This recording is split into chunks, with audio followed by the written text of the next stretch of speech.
오늘 본문 말씀을 가지고 감사 선언 8번째 시간으로 낙심을 물리쳐야 감사가 넘쳐난다 라는 제목으로 함께 은혜를 나누겠습니다. 우리 함께 제목을 따라 하시겠습니다. 낙심을 물리쳐야 감사가 넘쳐난다. 한 번 더 따라 하시겠습니다. 낙심을 물리쳐야 감사가 넘쳐난다. 네, 고맙습니다. 우리가 평생 감사, 범사의 감사를 실현하여 하나님이 주시는 하늘 행복 속에 살려면 우리의 인생 사전에서 반드시 빼내버려야 할 단어가 있습니다. 그것이 바로 낙심이라는 단어입니다. 이 낙심이라는 단어를 빼내고 우리 낙심이라는 단어와 이를 제외하고 우리가 인생을 살아야 하늘 행복을 누리며 감사하며 살 수가 있습니다. 그렇다면 이 낙심이라는 단어의 뜻이 무엇일까요? 먼저 사전에 나오는 정의에 대해서 틀을 말씀드리면 다음과 같습니다. 우리가 하고자 하는 일, 우리가 원하고 계획하는 일이 내 뜻대로 되지 아니하여서 마음의 상처를 받고 마음이 상한 상태를 말합니다. 그러니까 내 뜻대로 일이 되지 않아서 내 마음이 막 높은 곳에서 툭 떨어진 것처럼 마음의 상처를 입은 것이 바로 낙심입니다. 유사한 말로는 실망, 상심, 낙담 이런 단어가 있습니다. 나아가 성경에서 나오는 이 낙심이라는 단어의 이 원어적인 뜻도 여러분에게 말씀을 드리면 다음과 같습니다. 먼저 구약 성경을 보게 되면 낙심으로 표현된 히브리어 원어가 마사스라는 단어입니다. 이 마사스라는 단어의 원래의 정확한 뜻은 황폐해지다, 피폐해지다 라는 뜻입니다. 그리고 신약 성경에 나오는 이 낙심이라는 단어, 헬라어 원어는 에카케오라는 단어입니다. 이 에카케오의 정확한 뜻은 피곤하고 지쳐서 쓰러지다 라는 뜻입니다. 그러니까 이 두 단어를 종합하여 성경에 나오는 이 낙심이라는 뜻의 정리를 하면 다음과 같아요. 우리가 피곤하고 지쳐서 쓰러지는 것입니다. 마음과 몸과 마음이 막 피폐해지는 것입니다. 상하는 것입니다. 이것이 바로 하나님께서 우리에게 말씀하고 계시는 낙심입니다. 이처럼 우리가 낙심을 하게 되면 몸과 마음이 상하게 되어 있습니다. 따라서 또 자연스럽게 감사와는 무관한 삶을 살 수밖에 없는 것입니다. 결국 불행한 인생을 사는 것입니다. 낙심을 물리쳐야 감사가 넘쳐나는 것입니다.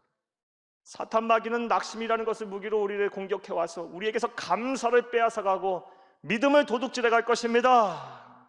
그러하기에 낙심이 찾아올 때 이것을 잘 대비하고 준비해야 합니다. 자, 그렇다면 우리가 어떠한 준비와 어떤 대비를 해야 할까요? 이 대한 답을 오늘 본문에서 찾기에 앞서 먼저 본문의 배경 설명부터 여러분에게 좀 해드리겠습니다. 사랑하는 여러분, 오늘 본문 말씀인 고린도 후서 말씀은 사도 바울이 고린도 교회에 보낸 편지입니다. 고린도 교회는 오늘날 그리스의 코린트라는 도시에 세워진 교회입니다. 이 고린도라는 도시는 오늘날에도 그리스 아테네 다음으로 큰 도시지만 당시 성서 시대에도 가장 그리스에서 큰 도시 중에 하나였습니다. 큰 무역을 하는 항구가 있었고 또 동과 서양이 만나는 교통의 요충지였습니다. 무엇보다 이 고린도라는 도시가 당시 세계관 속에서 유명했던 이유는 퇴폐적이고 아주 향락적인 산업이 아주 융성했던 세속도시였기 때문입니다. 로마 전 지역을 통해서, 지중해 연안 전 지역을 통해서 아프로디테, 미의 여신인 아프로디테를 섬기는 가장 큰 신전이 있었던 곳이 바로 고린도라는 도시입니다. 당시 문헌에 의하면 이 고린도라는 도시에는 이 아프로디테 신전 안에만 공식적인 창녀가 1000명이 넘었다라고 기록이 되어 있을 정도로 아주 음란하고 퇴폐적인 세속도시였습니다. 고린도라는 도시가 음란하고 퇴폐적인 세속도시였으면 세계 역사를 통해서도 알 수가 있습니다. 주전 4세기 그리스의 유명한 시인 아리스토파네스라는 사람이 자신의 시 가운데 이런 글귀를 남겼어요.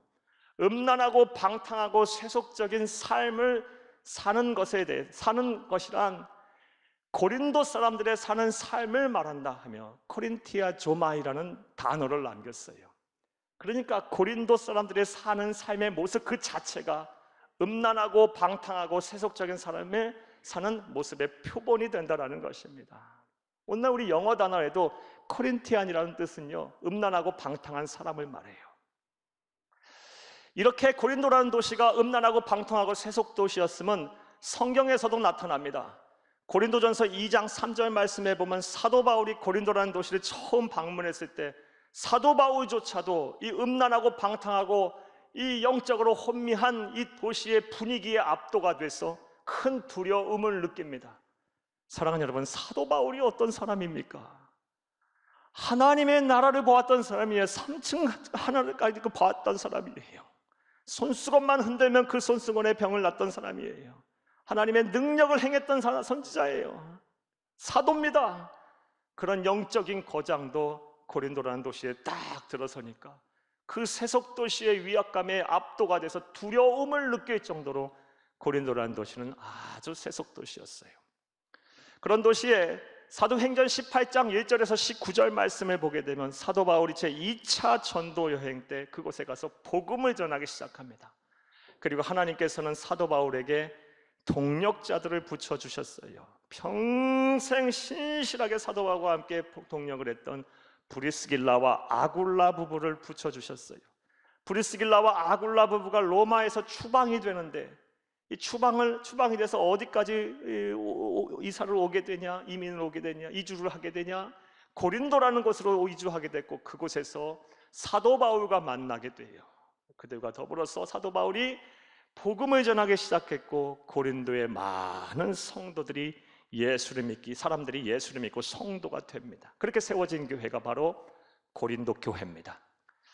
고린도 교회는 사도 바울이 목회를 하고 또 대를 이어서 여러 목회자들, 훌륭한 목회자들이 목회하면서 참 많은 성장을 이루었고 큰 사역을 감당했던 교회였습니다. 아주 모범적인 교회였습니다. 그런데 시간의 흐름에 따라서 고린도 교회의 문제점들이 하나 둘씩 나타나기 시작했어요. 먼저 어떤 문제점이 나타났냐? 고린도 교회가 하나가 되지 못했어요. 파벌이 생겼습니다. 이 고린도 교회를 목회했던 지나갔던 그런 수많은 목회자들의 이름을 따서 파당이 생겼어요. 나는 바울파다, 나는 아볼로파다, 나는 베드로파다, 아니 나는 이것도 저것도 싫다, 예수 그리스도파다. 파당이 생겨서 막 싸우기 시작해요. 하나가 되지 못해요. 그래서 사도 바울이 그 유명한 고린도전서 13장 사랑에 대해서 이야기하는 거예요.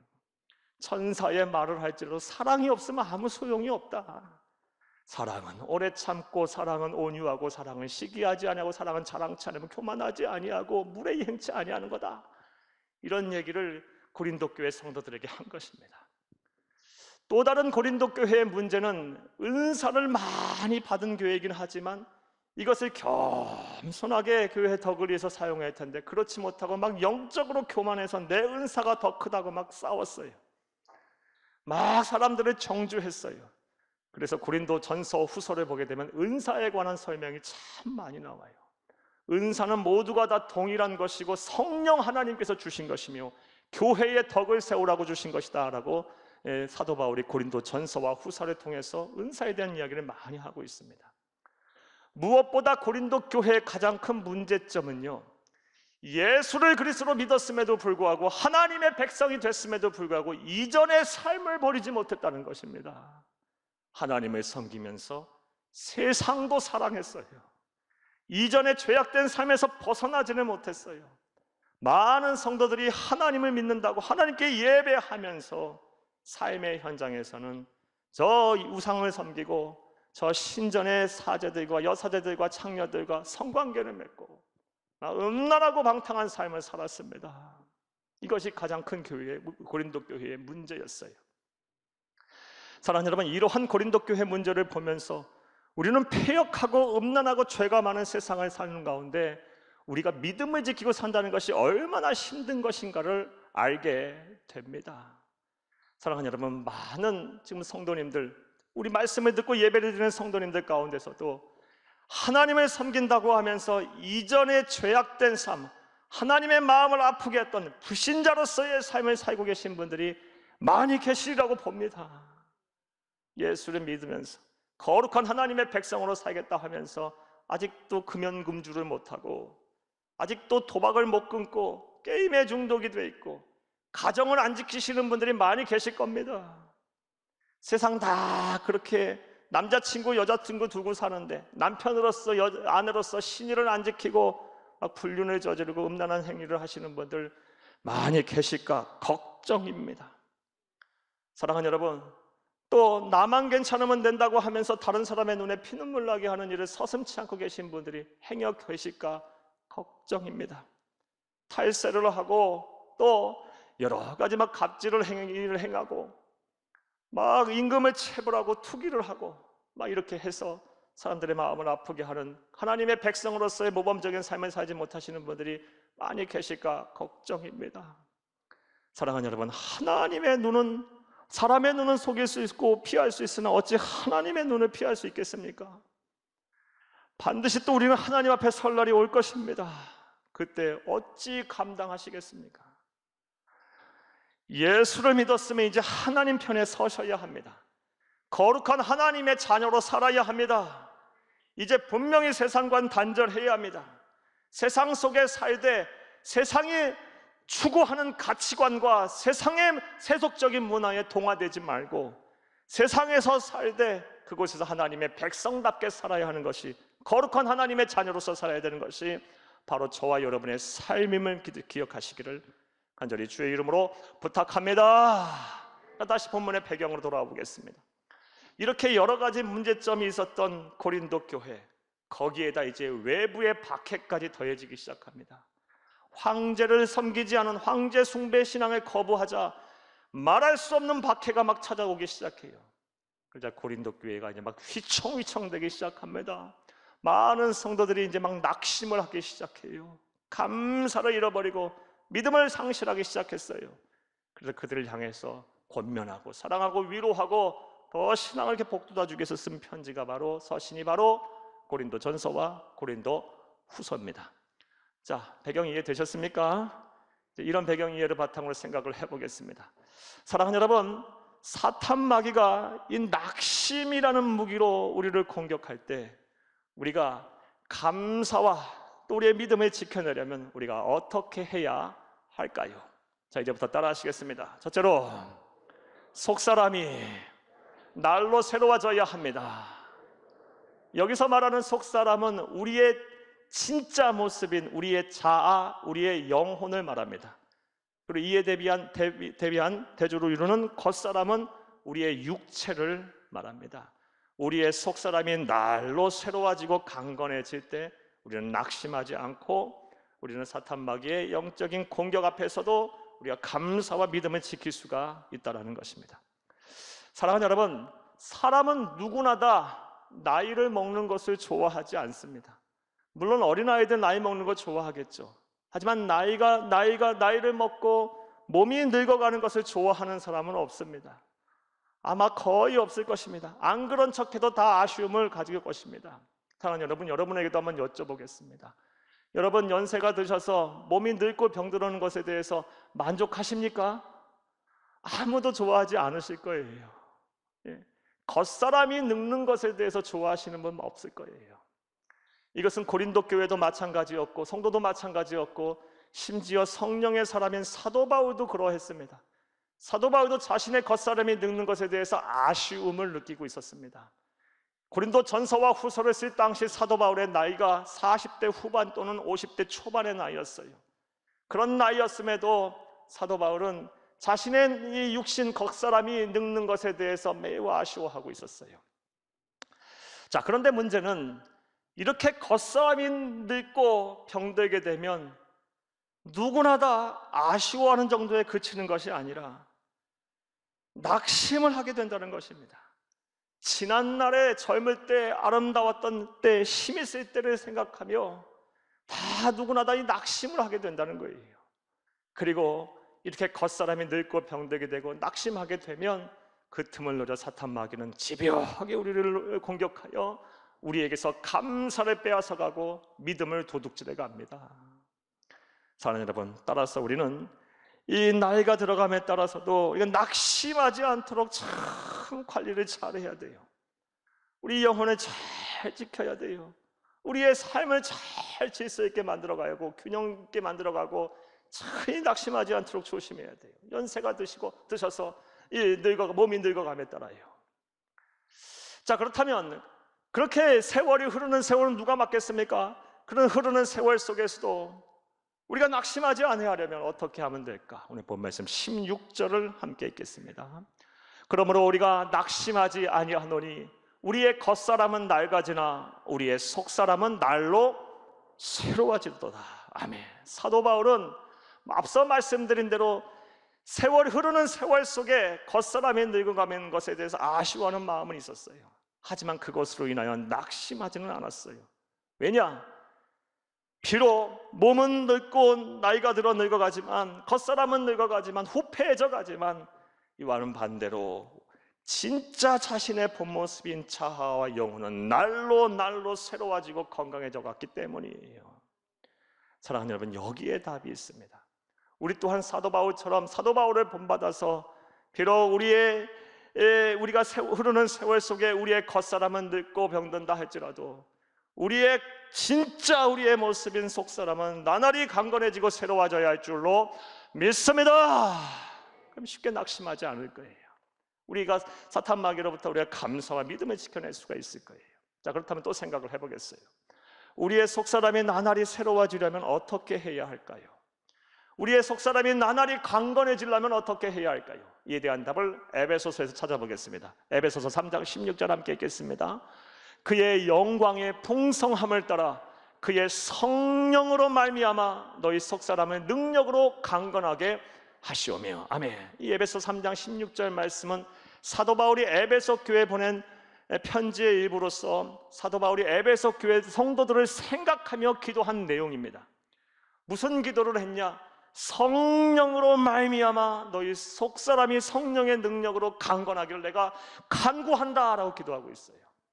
여기 이 기도 내용을 통해서 우리가 어떻게 속사람을 나날이 새로워지고 강건하게 해야 되는 답을 찾을 수 있어요. 바로 성령으로 말미암아 그것이 가능한 것입니다. 성령의 능력으로만이 가능한 거예요. 다른 말로 성령 충만하게 되면 우리의 속사람이 나날이 강건해지는 것입니다. 할렐루야! 이것 말고는 답이 없어요. 이것 말고는 하나님께서 우리에게 제시해 주신 방법이 없어요. 여러분, 흐르는 세월 속에 겉사람은 비록 늙고 병드나 우리의 진짜 본 모습인 속사람이 나날이 건강하고 새로워지기를 원하십니까? 그렇다면 성령 충만하셔야 돼요. 이것 말고는 답이 없어요. 성령 충만해야 우리의 속사람이 나날이 새로워지고 강건해지고 어떠한 상황 속에서 낙심하지 않는 거예요. 비록 몸이 늙고 병들어도 감사가 막 풍성하게 넘쳐나는 거예요.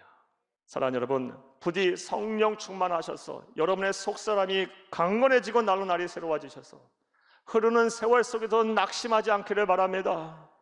흐르는 세월 후회와 원망과 불평하지 마시고 여러분 속사람이 더 강건해지셔서 감사가 넘쳐나기를 간절히 주의 이름으로 축복합니다.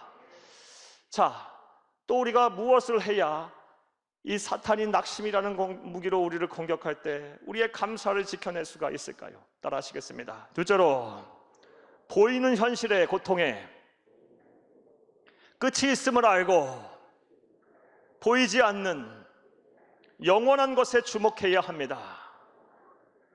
보이는 현실의 고통에 끝이 있음을 알아야 돼요. 두 가지 명제예요. 그리고 나서 보이지 않는 영원한 것에 주목을 해야 합니다. 그래야 때 비로소 우리가 낙심하지 않고 감사를 지켜낼 수가 있다는 것입니다. 사랑하는 여러분, 우리가 낙심을 하는 주된 또 다른 이유가 무엇입니까? 앞서 맨 서두에서 단어를 정리하면서 말씀드렸다시피 내가 원하는 대로 내 뜻대로 내 계획대로 일이 안 되기 때문에 낙심하는 거예요. 성취가 안 되기 때문에요. 예를 들어서 사업이 내 뜻대로 내 계획대로 안 돼요. 낙심하겠죠. 건강이 회복이 안 돼요. 병에서 낫지가 않아요. 내 뜻대로. 낙심하겠죠. 자녀들이 취업이 안 되고 진학이 안 돼요. 내 뜻대로 안 돼요. 낙심하겠죠. 가정에 불화가 있어요. 여러 가지 문제가 있어요. 내 뜻대로 해결이 안 돼요. 낙심하겠죠. 기도도 하나님 앞에 내 뜻을 안 하는 것이에요. 하나님 앞에 내 뜻을 막 안 했는데 하나님께서 응답하지 않아요. 그리고 또 응답하셔도 다른 길로, 이상한 방향으로 내 뜻과는 상관없이 이끌어가고 계세요. 낙심하겠죠. 사랑하는 여러분, 우리가 낙심하는 주된 이유는 내 뜻대로 되지 않기 때문에 낙심하는 거예요. 오늘 본문 말씀에 보면 고린도 교회 성도들도 그래서 낙심했어요. 자신들의 뜻대로 안 돼서 낙심했어요. 이에 대해서 사도 바울은 다음과 같이 권면을 합니다. 17, 18절을 함께 읽겠습니다.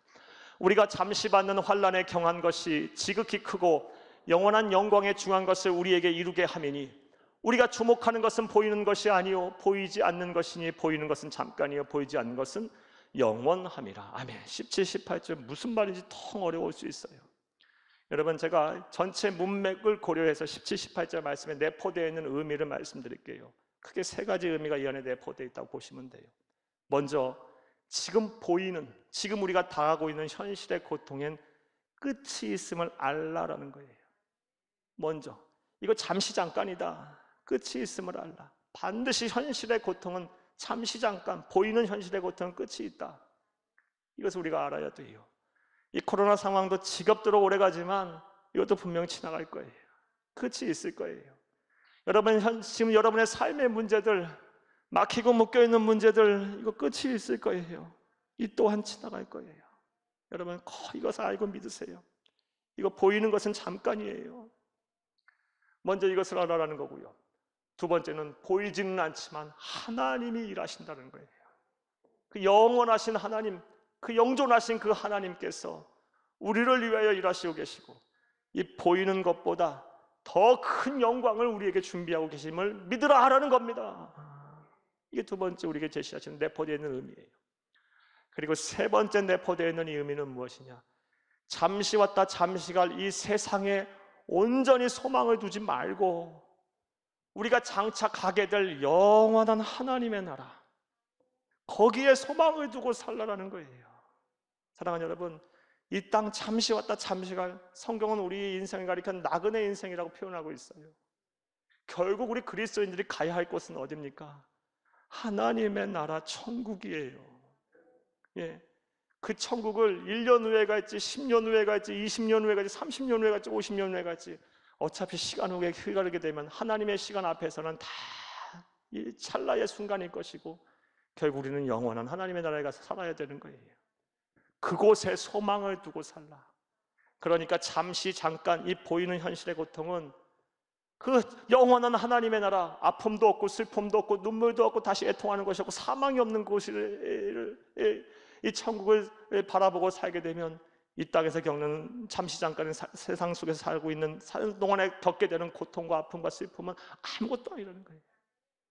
낙심하지 말라라고 말씀하고 계세요. 사랑하는 여러분, 이제 우리의 이 신앙의 관점을 전환해야 돼요. 우리의 패러다임을 좀 바꿔야 돼요. 여러분, 당장 눈앞에 보이는 것보다 보이지 않는 것, 전능하신 하나님의 손, 그리고 영원한 하나님의 나라에 보이지는 않지만 이 천국에 더 가치를 두고 더 소망을 두는 삶을 사시기를 간절히 주의 이름으로 축복합니다. 또한 잠시 잠깐 것보다 영원한 것을 더 사모해야 돼요. 이렇게 우리의 신앙의 전환, 인식의 전환, 믿음의 성숙이 이루어질 때 우리는 낙심하지 않게 될 거예요. 설령 내 뜻대로 일이 되지 않아도 낙심하지 않을 것이고, 기도해도 하나님께서 전혀 다른 방법으로 인도하셔도 상심하지 않을 거예요. 그리고 이 세상 사는 동안 오히려 악인이 더 형통하고 의인이 고통을 받아도 그것 때문에 인해서 낙심하지 않을 거예요. 잠시 왔다 잠시 갈 세상, 이 세상에서 형통한들 영원한 지옥 형벌을 받게 되고 하나님의 이 공의의 심판에 당한다면 악인의 이 세상의 형통함이 무슨 우리의 부러움의 대상이 되겠습니까?